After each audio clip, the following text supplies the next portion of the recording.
Bitesized Science, sponsored by Anglian Water. Keeping ideas flowing.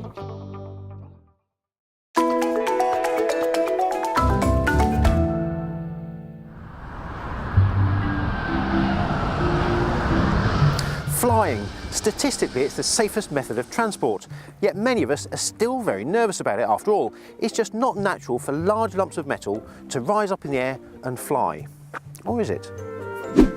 As you're about to see, the science of flight is about as natural as it comes, and it's all thanks to Daniel Bernoulli. He was born on the 8th of February 1700 and was a Swiss mathematician and physicist who is most well known for his research into fluid dynamics, or the movement of liquids and gases.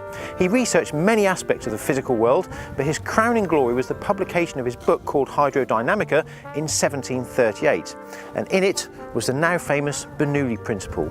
The principle states if you have an increase in speed of fluid or gas, then it comes with a decrease in pressure. You may well have experienced this in everyday life without realising it while you're watering the garden.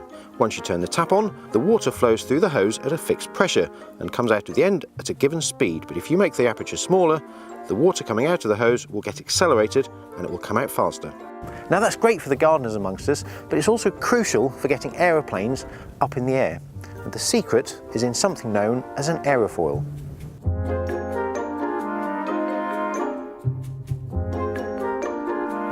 Now let's take a closer look at an aircraft wing. They've got lots of different bits and pieces attached. They've got flaps and ailerons, and some of them even have devices to remove ice which might build up during flight. But one thing they do all have in common is the shape. Now if we could take a cross-section through an aeroplane wing, we would find the rather magical and mystical thing that we call the aerofoil, and it's that which holds the magic of flight.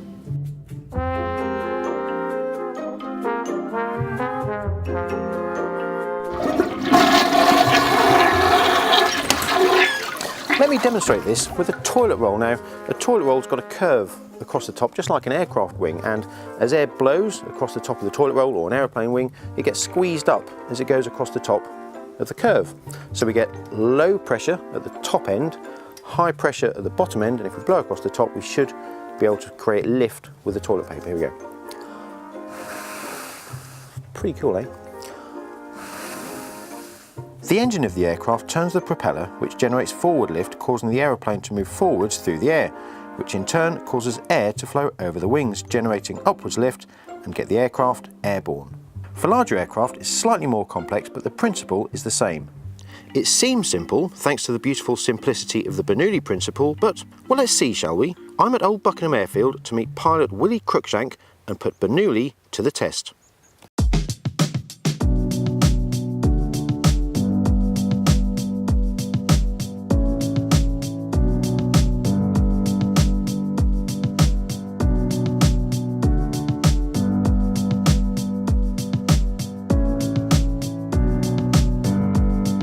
I was very lucky. I got a flying scholarship from the Royal Air Force when I was 17, so I learned to fly quite young, and then joined the Air Force straight from school at 18 and stayed in it for the next 26 years.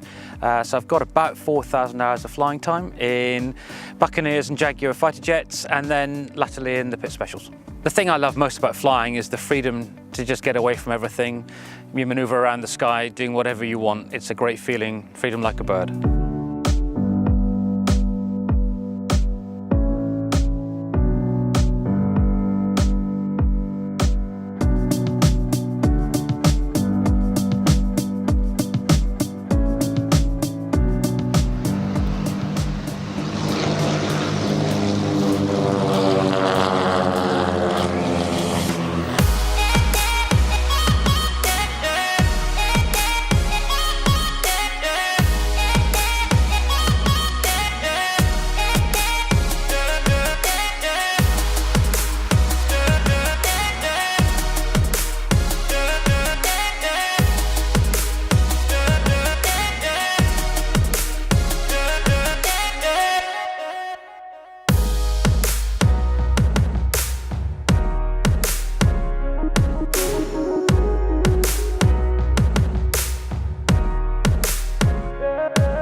So Bernoulli was right all along, and without his idea, we wouldn't have been able to enjoy the wonderful swooping experience that we've had this afternoon.